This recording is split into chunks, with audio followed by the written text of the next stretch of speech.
Hi, everybody, and welcome to another presentation. I'm your host, Eugene Popa, and today I am joined by Inder, who is a product management and strategy consulting professional with a demonstrated history of building products and ecosystems.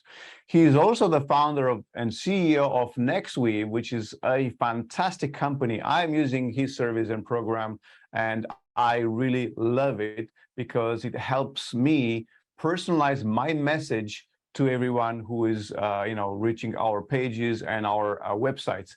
And so today we'll talk about, of course, personalization. So the title of the presentation is Let's Get Personal, How to Use Personalization to Engage and Convert Better. So I'll just hand it over to you, Inder, because you have so much information to provide and I can't wait to learn from you. So take it away, Inder. Hi, everyone. Thank you so much, Eugene. I think we've been talking for the last couple of years. Eugene has been a great help in terms of helping us shape the product as well.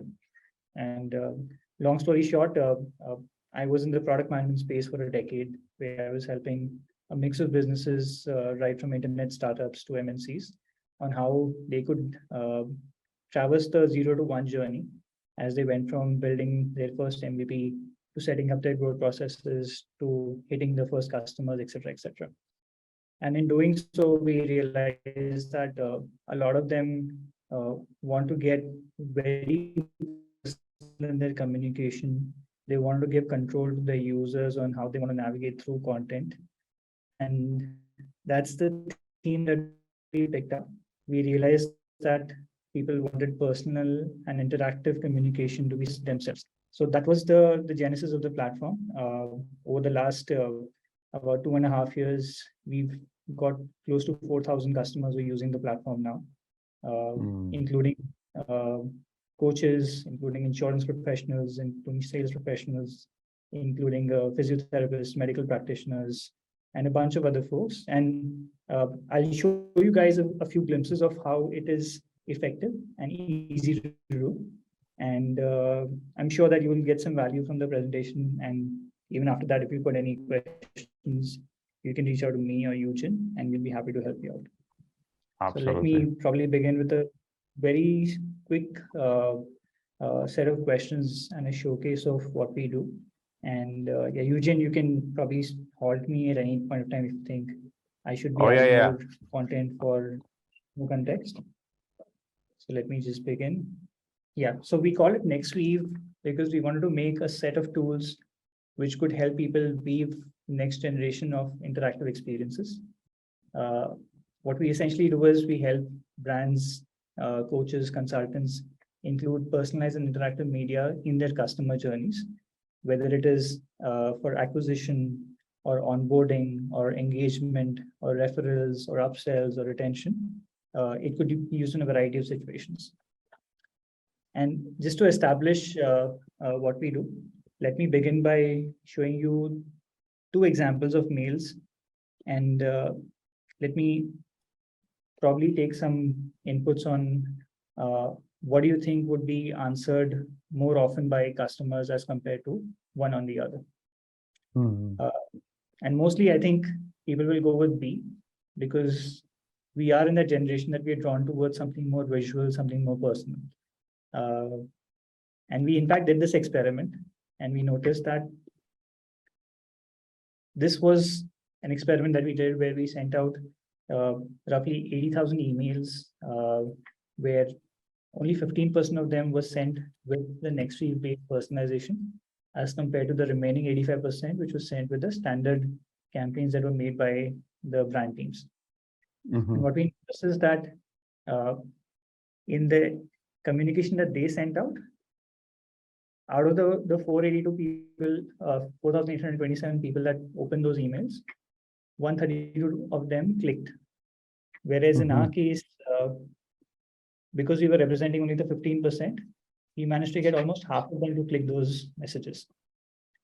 So they saw a distinct difference between the engagement in the emails itself, because there was a personalization introduced in the communication. And the other thing we also saw is that when you reach out to someone trying to pitch your products or services, there's a very strong chance that they'll go ahead and hit spam or unsubscribe or similar things. So we witness a reduction over there as well. So What we derive from the whole exercise is that if you send someone personalized communication, the chances that they will engage with it is higher. The chances that they will feel that it is not meant for me or it is spammy will also be lower. Mhm. So that's what took us into building this particular product, where we realized that people will see an increase in open rates, which means there'll be more business flowing to them, more conversations being started. People will see more replies coming in as well, uh, either out of curiosity or by genuine intent that yes, they've made the effort to personalize it for us.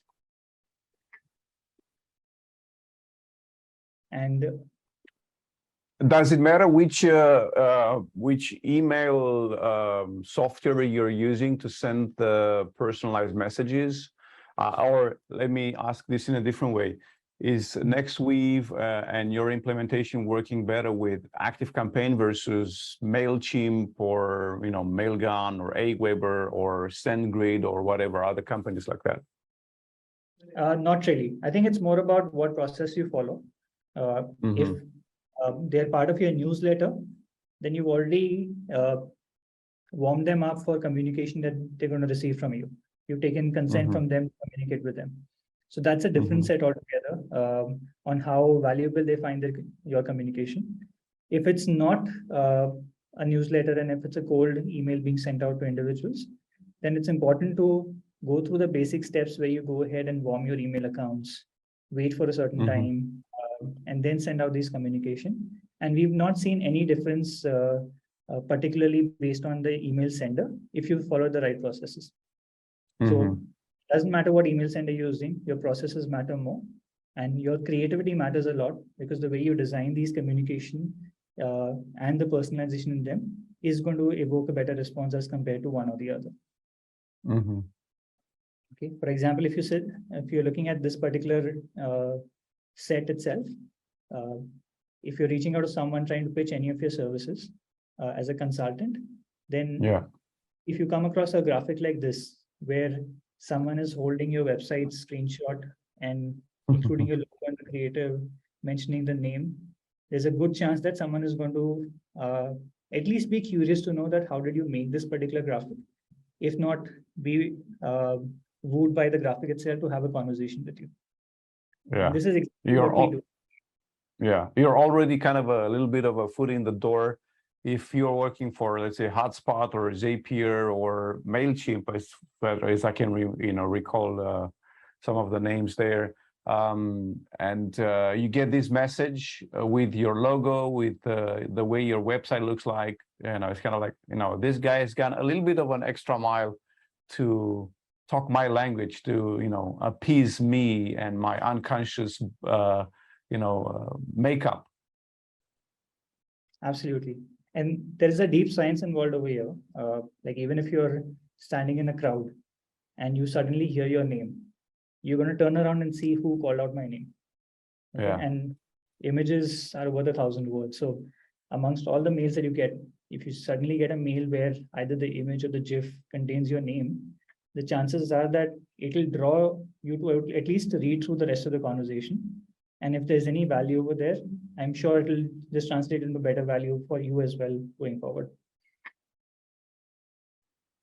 So that's pretty much what we do. We build a platform which can help you create hyper-personalized customer experiences by stitching together images, GIFs, videos, landing pages, chatbots, websites. All of them can be personalized using the toolkit that we've built. And what have you seen from your experience in there? What have you seen, like, what is the most use case of your product from all of your users? What do they use most? Is it GIFs? Is it images? Is it videos? Is it, more on mobile, more on WhatsApp, or more on chatbots, more on websites? What do you see there? What we've observed is that various formats work best for various channels. So if it's emails, GIFs work the best. If it's a chatbot, then typically chatbots don't serve GIFs. So the option that you've got is using images over there. Another category is that you must have come across or probably have used video sales letter as a technique to showcase what you can do as a consultant or Mhm. as a medical professional. So if those video sales letters are built in a way that every video contains the name of the prospect, then the chances are they're going to go ahead and watch most of the video. Like we've seen examples ourselves that just by including the name of the prospect in the video, and we've done this experiment for 45-second videos. If the name appears in the first 5 seconds, the video completion rates are as high as 87%, which means Wow. even every 8 individuals are going to watch the entire video. And Let me it's a write very this down. I got so much information to type down now. I mean, I was already using your product, but you know, the information you provide, you know, it's so detailed, and I like that. I like data. I like numbers. Yeah. So in fact, the first slide that I showed you, that was an experiment that we did with our very first customer, where they were only getting a 2.7% email CTR. And with the first experiment that we did, it went from 2.7 to 42.7 CTR. Now that means a lot, because suddenly you've got your top of the funnel, which is throwing in 15 times more traffic as compared to what it was sending earlier. So And when you said in the email, you know, it's best to use GIFs, for instance, right? And also in chatbots, it's best to use GIFs.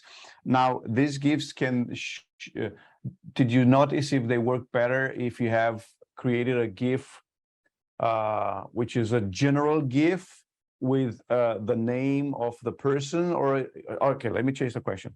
Would it be a better GIF or a better result if I use a general GIF from the World Wide Web, or if I make a video and I turn it into a GIF and I say, hey, check this out, you know, and I do this whatever thing, but it's me, which is very, very personal, and then it's the name of the person. I say, congratulations, right? Is that performing better, or it doesn't make any difference? So 100% the latter performs better, especially in cases where you're providing services to someone, because that GIF is a conversation starter. If they see the same person in the GIF, as well as the next video that goes out, as well as the call that happens with that individual, then you're starting up the journey, building that relationship in the first communication itself. If it's a B2C brand, then you can use GIFs from the web, because then the audience is never going to be speaking to you directly. They'll be interacting with your product. But if you're a consultant, if you're a physiotherapist or a medical practitioner, then they are going to come to you because of your reputation, because of the fact that you reached out to them. So start with a GIF. It can be a simple GIF. It doesn't have to be a very professionally done GIF, because the more human you are, the more they'll feel that someone has taken the effort to make it just for me. Yeah. So that's been our learnings. This is another thing we've identified that works better. So imagine that you're making a video and you have to design the video in such a way that you introduce yourself first to get the conversation going. You establish some proof that, yes, I've served so many customers, or I've helped so many businesses, or I've helped so many patients understand their problems and treat them better. And then you give control of the video in terms of what is it that you're struggling with. So this is the construct of an ideal video that we've seen to work best, where you start off with the name in the beginning, 5 seconds, like I mentioned. A number in the video itself, that say you're part of a community of 128 members, or you're part of a family of so many individuals, or we've treated. And how do you pull that number in there? How do you get the number? Because the number would be constantly changing, right? Depending on how many people subscribe to your list. How do you put that in there? Yeah, so right now we don't have active personalization, but we are working towards that. But the simplest thing you can do is that number can be updated on your server on a regular basis, and that can be put out a variable which is fetched out from somewhere else. So the good thing is that if there's a third-party resource which is updating these numbers or these names or other elements, we can pull them into the video experience dynamically. All right, let me ask you a very geek question now, because I want to stay a little bit on this slide. I get so excited with all this stuff. So let's say I run I want to run a training, right? I have a class coming up that I want to schedule, and I want people to sign up to my newsletter. So I'm creating a lead magnet to get people to sign up to my newsletter so I can take them to the training.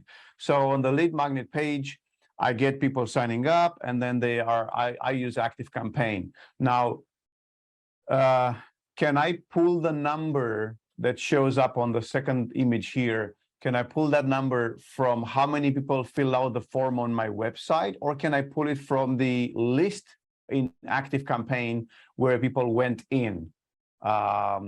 Which would be a better way of doing it, or if it's possible at all? So I don't think you'll be able to pull out the number directly from the list in ActiveCampaign. But if you are maintaining this number anywhere else, let's say using a form, and that form gives you the option to expose the number of form completes, and that is a variable fetched dynamically, then that's how you can go ahead and do that. For example, awesome. So yeah, like a webhook kind of a thing. Yes. Technically speaking, a webhook should be able to give you that data, and then you can actively use it in all your communication. Got it. Thank you. Okay, so that pretty much helps you with the first part of the video. By doing this, you will ensure that the completion rates are very high. And this is something that you might have seen work in general when you're experiencing a chatbot. The benefit of the chatbot is that it gives you the option to roll through options which are of interest to you rather than hearing the entire story of an IVR or something. So the same thing can be bought over a video as well, that you give the user an option in terms of what they want to watch, and they only see that part of the video in the rest of the experience rather than the whole of the video. And have you found difficulties in adopting, like user adoption of on video call to actions buttons, because right now there are, some companies out there who are going pretty big on dynamic videos and interactive videos. What is your experience with that? Are people, kind of like, not getting the point of an interactive video? Are they using it? Is that fully, easily processed or used by a user? What is your experience with that? So the interesting point is that about 7 years back, I was in the edtech space. So we were anyways experimenting with interactive videos where, let's say, a student is answering a question, and if they've answered it correctly, they skip 2 minutes of the video, jump to the next module, and if they answered it incorrectly, they would watch the next 2 minutes where the solution was provided. Okay, so there are use cases, especially in the edtech space, in the training domain, where interactive videos have been being used since over a decade and a half. We are definitely not the first to come in over here. The magic we've seen is that if the interactive video has personalization in the beginning, then very often in interactive videos, the interaction comes in fairly late in the video. So the challenge is to ensure that the user reaches that, let's say, 15th or the 20th second, where the interaction kicks in, and that's when magic happens. So that's where the combination has seemed to work very well with us. To be honest, our first product did not have interactive elements in the video. But because the completion rates were as high as 87%, the customers came back to us and said that, why should you not add a CTA in the video and expect the user to scroll below the page and then click on a CTA? So that gave us the, let's use the two together to have that kind of magic going. Yeah, but yeah, I love it. None of this is something that we came out first. We've just been working on combining the right elements based on what works.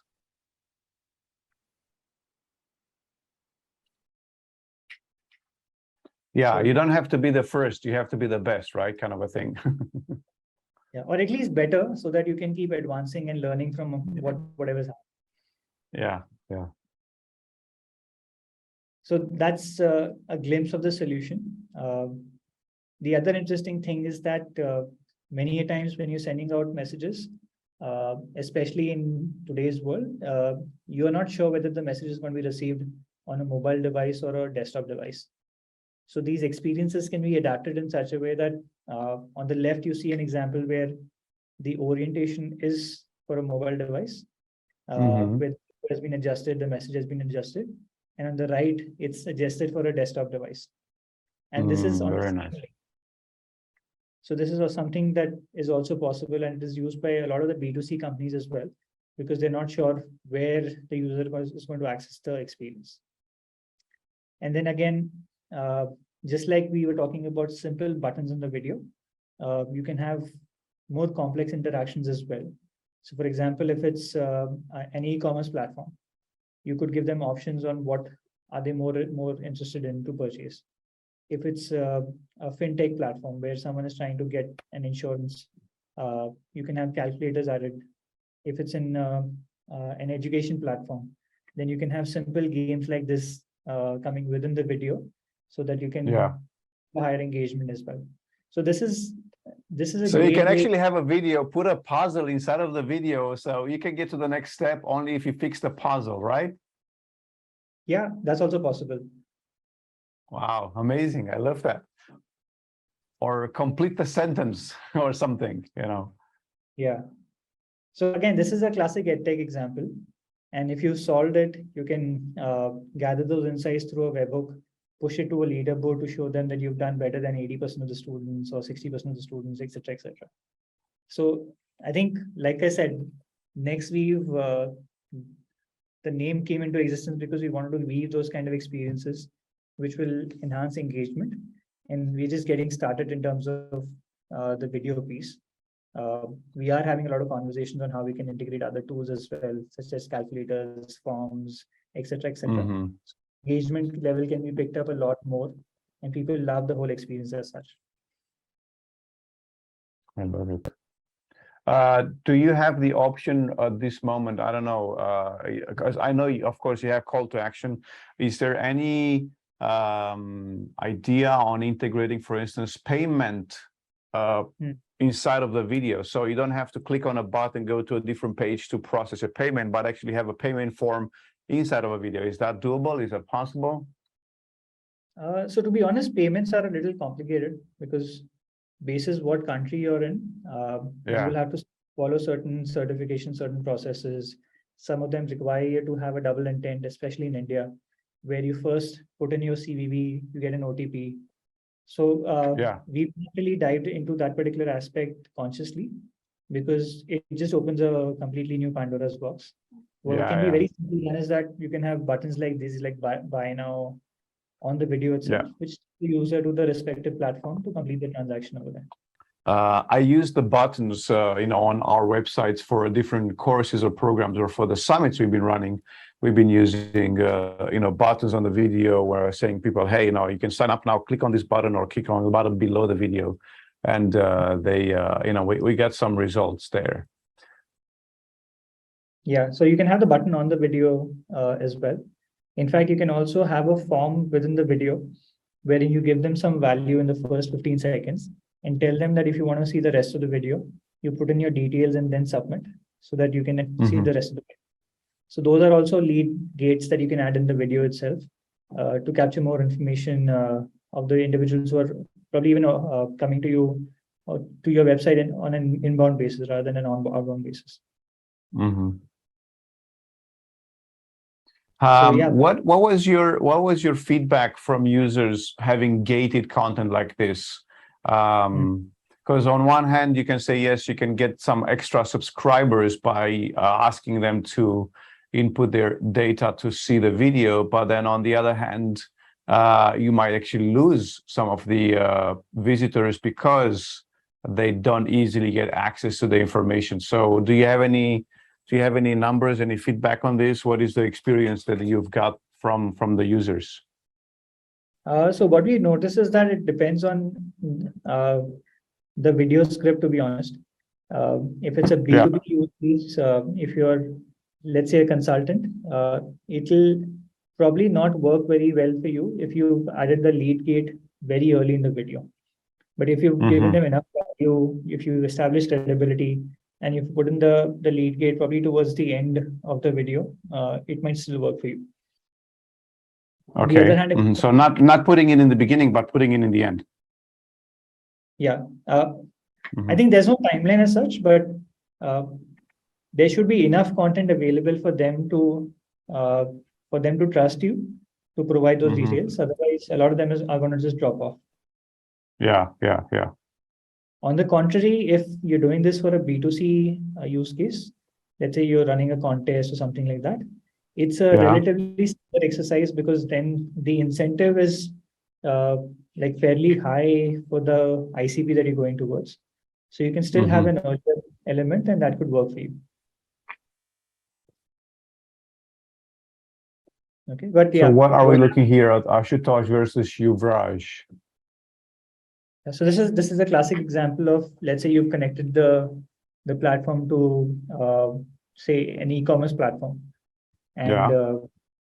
the e-commerce platform is noticing that there's a customer A who's looking at chairs, but he's looking at a wide price range of chairs. So the recommendation engine is suggesting that show them chairs of a similar category, but don't give them the price element because they're not sure which one they're going to go ahead for. So Mhm. hence the communication for them could be that you can book a meeting with one of our experts, and the CTA is a book now CTA. Whereas the second option is where there is someone who is going through the exercise and they are selecting products in a very tight price range and in a tight product category. So the recommendation engine can suggest something where it's better to nudge them towards making a purchase by adding some sort of an urgency. Let's say there is an additional 10% off if you buy it in the next 2 hours and a buy now button. So Mhm. connect Nexweave to a recommendation engine. These kind of experiences can be dynamically generated where you can pull in the product images, pull in the name, modify the CTA to have these kind of experiences pushed out. And the good part is that because we made it in such a way that it's fairly fluid, you can have that integrated across a variety of platforms. Like you can use a CRM, or you can use a CE or a marketing automation platform, push it across mobile, website, chatbots, etc., etc. Mhm. So it's fairly flexible. A lot depends on how you are thinking through the whole creative campaign, and then you can adapt it Yeah. as per that. The other thing we also observed is that uh, although a lot of them want to do personalization, there are very few businesses who've been able to have personalization traversed across the customer journey. They might do it in one instance, but then drop it, etc., etc. Mhm. So that is what gave us an idea that it's better to have connected customer journeys. And this is a great example for anyone who's in the consulting space or who's providing services, because you can start your journey, your customer's journey by sending them an email which contains a personalized image or a GIF like this. And when they click on this, because of the play button, they're taking to a personalized video landing page where you Yeah. can again show them a personalized video and you can nudge them to make a booking with you. And because the personalization is continuous, the chances that the email will capture their attention and the video landing page will get them to go ahead and convert to a booking is fairly high. Right. So let me just rephrase that in my own words to see if I got it right. So let's say I run a campaign because I want to run a training or a summit, right? And you come to my website, you see my ad, you come to my website, you subscribe, you sign up for the free pass for the summit. And then in the welcome email, I say, hey, Inder, it's good to see you. I'm happy you subscribed. And I'll have a happy GIF with myself saying, hey, Inder, right? So it'll be your name and my face in there, hyper personalized. And so congratulations, you subscribed. I'm looking forward to seeing you at the summit. And if you want more details, click on this link to see more information. And when you click on that, on the next page, you will see, hey, Inder, welcome. It's good to see you again, right? And then there'll be a video with an image saying, Inder, click here, right? Like a screenshot with saying, Inder, click here. And when you click, then you see the video. And even in the video itself, we can put some extra personalization with your name and whatnot. So it's like made for you kind of a thing. Correct. And it can also be cold outreaches. I wouldn't recommend having a very heavy asset in the first email, but let's say you have sent out your email sequence where the first one is an icebreaker. The second one can have an image like this, and you can start by pitching your services, and you'll see a higher uptake happening this way. Like we've tested it ourselves, and we've seen that, and we don't intentionally use it in the first email, but we use it in the second email, because once you know that that guy's opened the first email, the second one is being expected with the same subject line. And this kind of GIF just typically work very well to get them onto your website or your content assets. Could be a Notion document, could be a booking page, etc., etc. So you don't actually put like an image or a GIF, or personalized one for that matter, in the welcome email, the first email they get. You put them in the second one, you say. So a welcome email is a different one. A welcome email is when he is already opted in to receive communication for you. Yes. Okay, so that's where you can include this communication, because it's already a warmed up individual who knows your brand. But if it's a cold email, the thing to recommend is that it has to be either a very simple image, which is very great, not GIFs in the first email, because the GIFs will typically be above 400 kbs. An image of about 56 kb is still fine. But once they've opened the first email, the second email can definitely have a GIF, because it will give you a substantial effect in terms of them coming and checking out your offer or your details or whatever. Hold on a second. Let me ask you again, because you mentioned something you just passed by, but I think that's super important for everyone who's watching. So your recommendation from your expertise and from your experiences and from doing this for so many years with so many companies, if you include an image in an email, what would be the maximum suggested size of that image or of that GIF to include in an email? So the image should ideally be under 100 kb. If it's your first email that's going out. Okay. If it's an email, it can be slightly larger. And which is why I recommend that using GIFs in the second email is better, because you will rarely be able to create a GIF which is going to be under 100 kb. Your GIFs will typically be 400 kb to 1 MB. So better to use them in the second email onwards. So GIFs, to keep it on the safe side, it's anywhere between 400 to 800 kb, basically. Yes, but on the second email, if it's a cold outreach, if it's a warm welcome email, then it can be on the first email as well. I got it. Awesome. Yeah. Awesome. Yeah, let's continue. I'm learning stuff. I'm happy.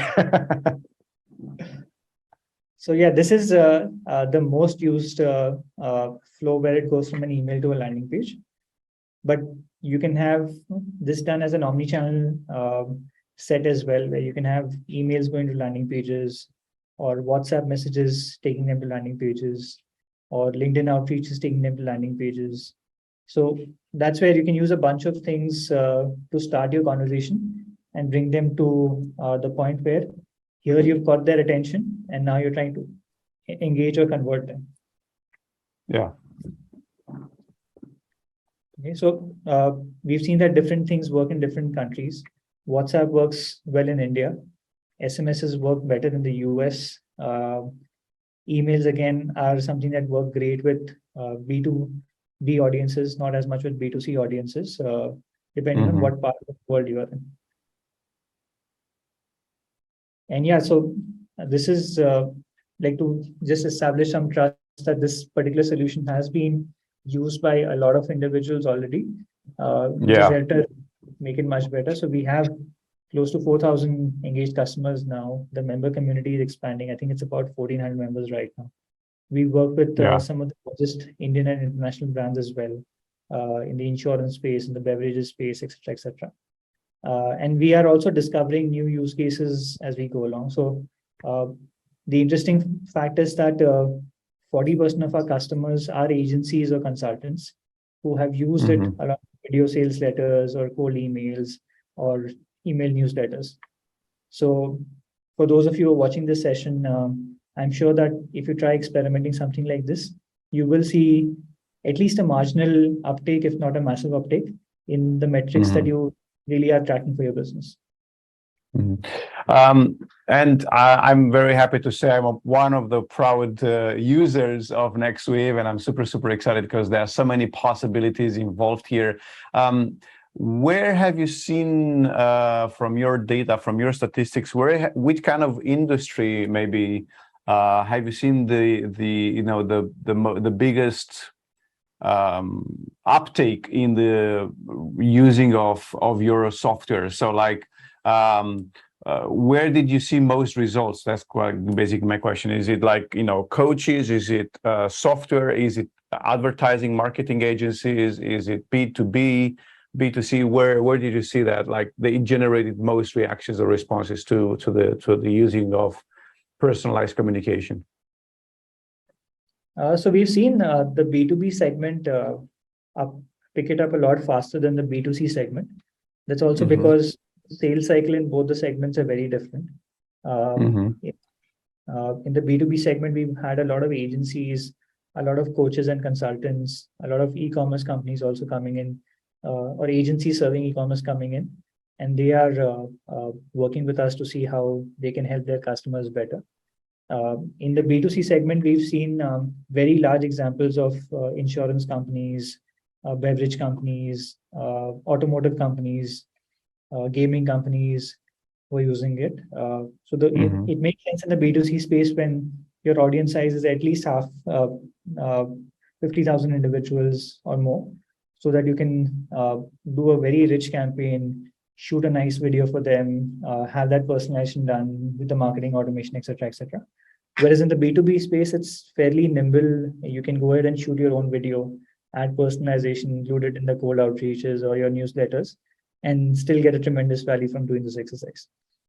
I think one simple metric or a set of metrics that you can keep in mind is that if you're doing an activity where the email CTR matters, then using this will probably give you a lift, which would be about 3x to 15x or anywhere in between, depending on how creative you've been, which is a very large number because triple your top of the funnel is going to add at least 30 to 40% more conversions at the bottom of the funnel.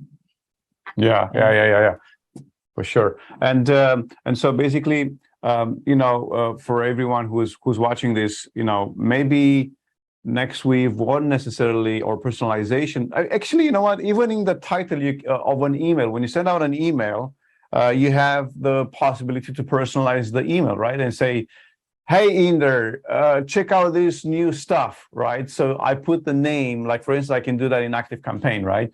So I say, John, check out this amazing presentation done by Inder, right? And so you see your name in the title of the message, and then when you open up the email and you see, you see this GIF or you see this little image with your name on it, saying, you are whatever, the winner of this contest, but you have to apply first, kind of a thing, right?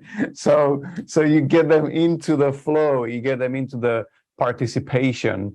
So, that will definitely increase your opening rate. But what is even more important, like you said in there, is the click rate, is the opening of the link inside of the email rather than just opening the email. Because a lot of people are opening the emails, but very few of them actually click on the link inside the email and go from there.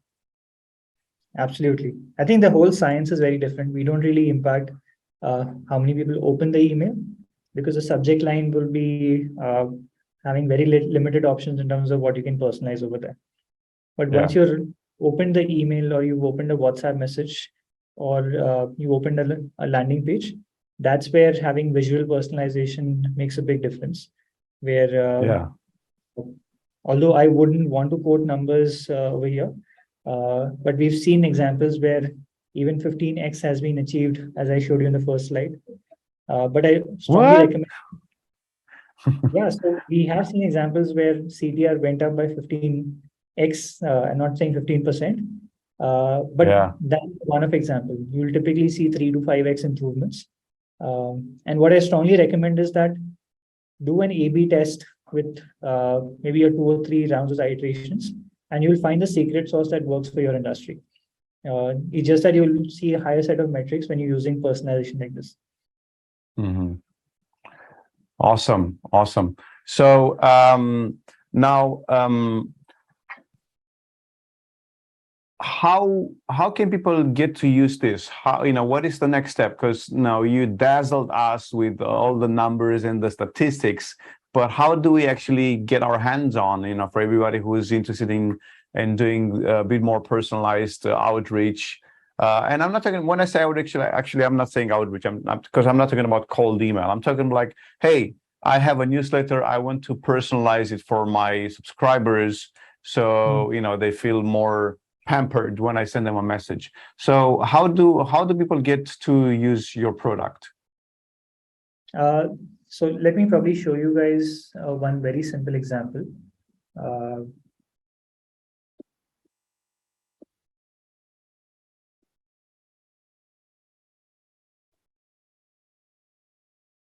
We are still seeing your PowerPoint, just so you know. Okay, just give me a second. I'll just pull out something and yeah, sure. I'm just letting you know. Yeah.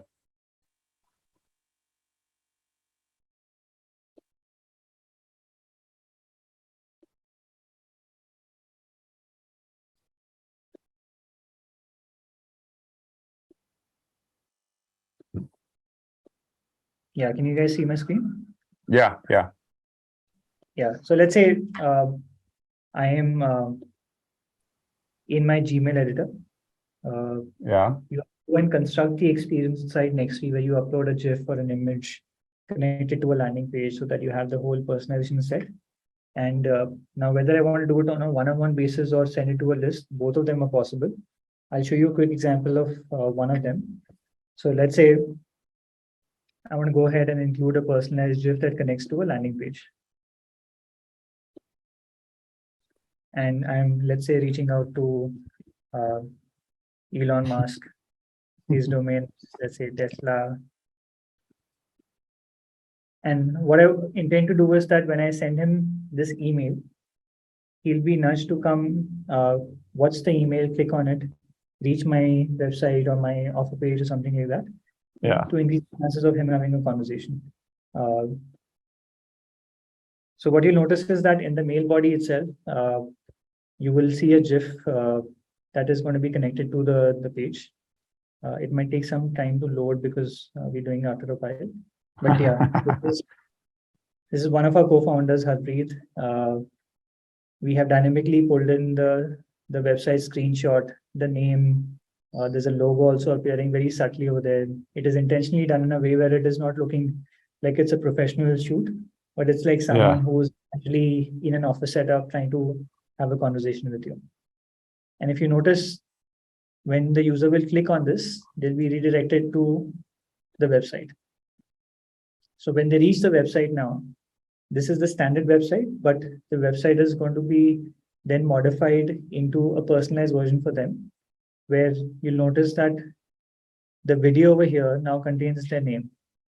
Yeah. Video contains the logo as well. And as you scroll below, you'll see some more instances where we can have personalization set for them.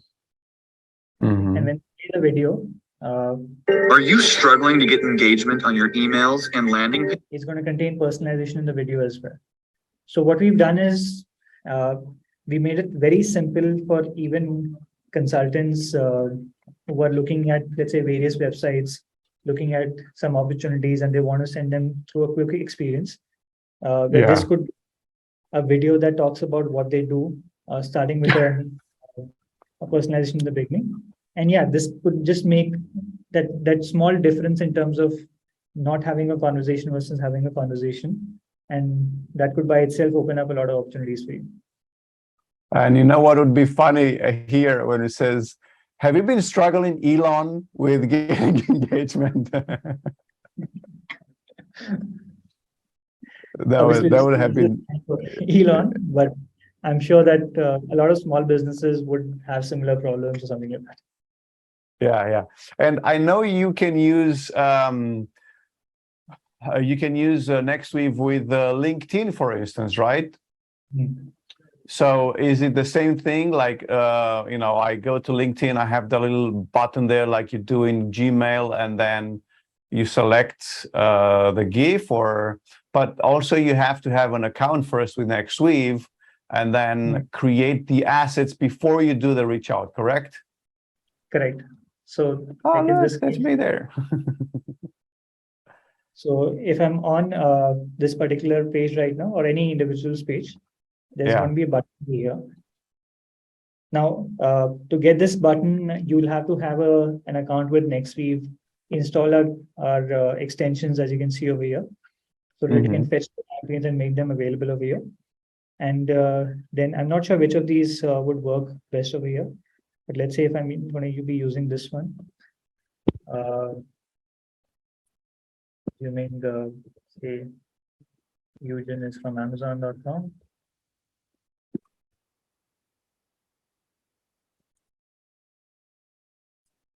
So it'll give me this particular experience. I can just copy and close this window. It'll open the message window automatically. I can paste this message over here. And when I send this, Hold on, let me open my LinkedIn. Yeah, I think this So is this probably would just be a very personalized outreach on LinkedIn, basically, right? correct. So I've probably not set the image preview for this one, but if the image preview has been set, then it will appear something like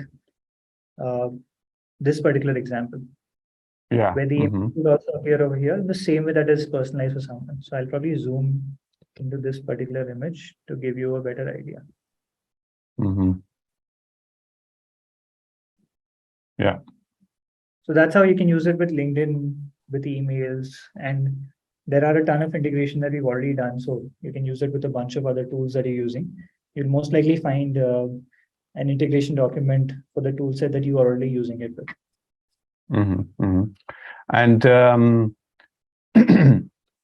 so now I know that, for instance, like for instance, somebody who is seeing your video and they say, I love it, let's get cranking, I want to use this stuff.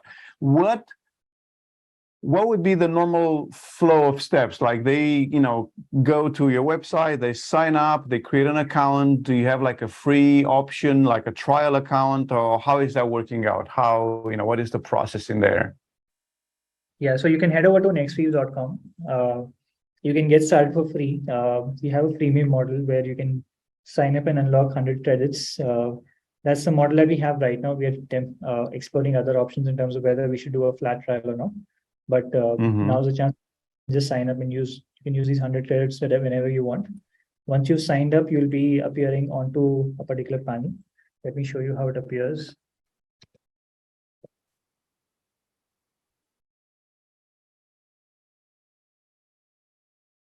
So you'll come across this particular page as the default page. You can browse through and learn how to use the platform.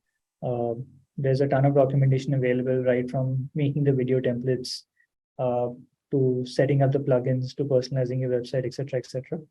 You can jump into so you have video templates available, image templates, landing page templates available, where you can go ahead and design one of these. It's a very Canva-like experience where you upload your drag and drop elements on top of that, etc., etc. Once you've set up these three, then the campaign section is where you can stitch them together. If you want to, let's say, connect an image to an image and an email to an email, a video on the landing page, then you can connect that sequence. Or if you want a WhatsApp message that takes to a video landing page. So you can have those kind of connections established to the campaign section. You can integrate with a bunch of tools. So we have all of these platforms that you can use it with, right from marketing automation platforms to chat platforms to email marketing platforms to automations, etc., etc. So you can use a bunch of these. And we are now testing out to the communication section as well, where you will be able to add certain channels. So we started with WhatsApp as a channel. And we'll see that if we can integrate with more service providers to have options on how you can do this, send emails right from Nexweave or send WhatsApp messages right, etc., etc. So that would be fantastic. Yeah. Yeah. So yeah, we are still very early in our journey. We've not even done 3 years as yet. So we're still learning quite a few things and seeing how we can make the whole platform more useful for a lot of our users. Yeah, but it doesn't matter. It's like, it's still early, but you've gone so far, right? Because you got a great team and you have an amazing product. And I know the community loves your product. We spend time together in the same community. And so I know the vibe, so to speak. And very rarely did I actually see somebody talking bad about Nexweave. Actually, never. I don't see anyone saying bad stuff about Nexweave. So I know that you get a quality product and quality service and also customer service. So Inder, as we are approaching the end of our presentation today, where can people get in touch with you or with your company? And I'm guessing, of course, it's nexweave.com, right? Yeah, you can go ahead and hit nexweave.com. We are also on Facebook. So if you go ahead and check, maybe I can include some links over here for the benefit of everyone. Yeah, and we'll also include them on your speakers page on the website. So it'll be easily found by everybody who's wanting to reach out for sure. Absolutely. So if you go and search for groups which say media personalization, you'll come across our community over there. But in any case, once you sign up on the platform, you can go ahead and sign up for free. We'll send you the list of community links. We've got a YouTube channel which have got some amazing videos on how to get started. So the simplest thing you can do is go ahead, sign up for Nexweave. It doesn't cost you anything. You get 100 credits, which you can use whenever you want. You'll get a bunch of emails from us talking about the various ways in which you can use it across various use cases. We're in fact kicking off our 6-week webinar series very soon, where we will be taking up use cases based on about 350 plus votes that we've got from the community itself. So yeah, I think just sign up for Nexweave and you'll get the necessary resources in terms of how to take the next steps. Fantastic. So everyone, you know what you have to do now. Go check out Nexweave, sign up for their program. You'll also have a link in the description below this video, so you can go ahead and sign up and start personalizing, start getting personal with your audience, and I'm sure they will love you for it. Inder, thank you so much for your presentation, and I'm looking forward to doing this again soon. Thank you so much, Eugen. It was a pleasure. Always. Everyone, we'll take a quick break and we'll see you after the break for the next presentation. I'll see you tomorrow, depending which comes first. And make sure to share with us in the Facebook group all of your feedback and ideas and key takeaways from this presentation. I'll see you soon. Take care, guys.